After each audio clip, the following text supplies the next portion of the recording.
Hey there everyone, it's JP Letnick here along with Sol. Can you say hi? No. No? Can you say hi? Yeah. How about, do you know what a scam is? No. No, okay. So for those of you who don't know what a scam is, like Sol here, a scam is when you get taken advantage of in different situations. And today we're going to be talking about how to avoid getting scammed with rentals. So we've been talking with quite a few people these days that have been getting scammed online. Now this typically happens in low inventory, high demand locations such as Kelowna, where you have a very low vacancy rate and high rents. So it is easy for someone to try and set up a scam by promoting a low rent property in order to get a lot of interest and then a lot of competition. So when I moved to Vancouver about 10 years ago, I was finding myself kind of inundated with rental scams myself when I was looking for a rental. And it was something brand new to me. I almost got caught by it because if you don't know about it, then it's very easy to get scammed. And recently we've been talking to quite a few people, even property managers here in Kelowna, and scams are all over the place. We even had a rental property near Okanagan College, and someone was using our listing for rental as a scam listing, which was not super fun because we had people coming to the property, walking around and looking at the property, looking at the house without anybody there with them, and because they were taking a look at the place for a potential rent. Now, I'm going to talk about a few things that you can do to help you avoid rental scams, which is very common in places like Kelowna where your rents are high and the vacancy rates are low. It creates a lot of desperate situations where someone really wants a place. They find a place that's way too cheap usually. Like let's say your market rent for your property is $3,000 per month. You might see an ad for that as a scam for like $1,500 a month, so about half the price of what it should be. People are jumping on that because it's something they can afford, and it's just, they know that so many other people are going to be in on it, so they're willing to pay their first and last month's rent plus damage deposit in order to get it, and this just sets up the situation for you to get taken advantage of. So a few things to keep in mind. Rental scams are typically going to be at a too good of a price. So if it's too good to be true, then it probably is. So that's number one.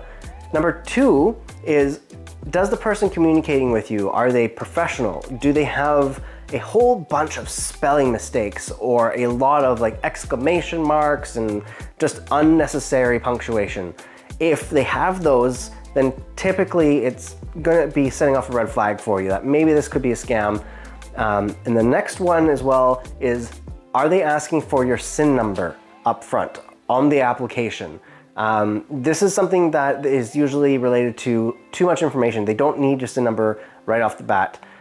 This is something that could be done later on if they're doing a credit check or a criminal report check. Usually those ones you have to bring yourself anyway, so they shouldn't be asking you for your SIN card number.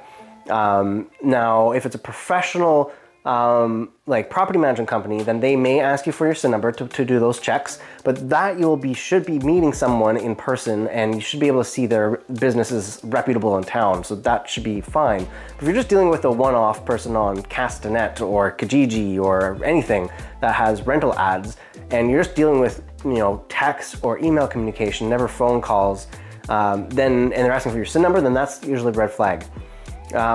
Next one is also if they never meet you in person. So let's say that you have this conversation with them and you really like the place and they say, okay, well, how about you go and take a look at the property, go walk around, and then get back to me if you like it. That's a red flag. If no one's meeting you at the property, that's typically not their property, and that's a big red flag.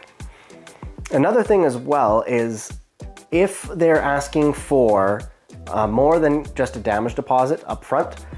Damage deposit in BC is half a month's rent, no more than that. If you have pets, then you can also have half a month's rent as a pet damage deposit, but that's it.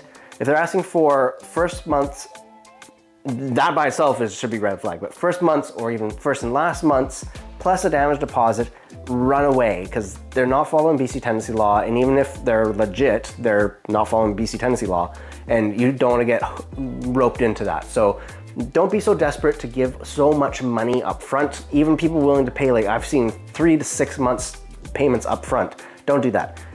So those are really big red flags that can help you avoid getting scammed. But the biggest are, like I said, too good to be true, people not showing up to the showings, and also the ridiculously long emails with a huge amount of extra punctuation that you don't need, and usually someone trying to be more proper English than they probably should be, or trying too hard. Same as when you get the emails that are saying, hey, I'm Prince whatever from wherever, and I've got this big inheritance for you, send me all your information and I'll send it to your bank account, right? That's obviously a scam. So things like that are ways for you to avoid. Now, and if you are not sure and you're dealing with someone, you can type in the address of the property on Google and it'll come up in different places. You can find if it's being listed by multiple different people. If there's a price that's listed higher at a different time, like significantly different, then you know that there's probably a discrepancy here. And if it's the lower price one, it's probably too good to be true. It's probably a scam. So I don't deal with tenancies, I deal with property buy and sells, but this is just something that we've come across a lot, and it's very important to know, especially when you're getting into a brand new market like Kelowna. Don't get too desperate that you're going to put yourself and your family at risk, especially losing a whole bunch of money that is not necessary. So if you have any questions about buying or selling in Kelowna, or if you want any more of this type of advice, feel free to reach out to us on our channel. We have a direct contact information on there, or you can reach out to us directly through a direct message or a comment on the video. Have you been scammed before for rentals? Please let us know in the comments down below. Please remember to like and subscribe, and we will see you on the next video. Soul, can you say hi, Soul? No. No?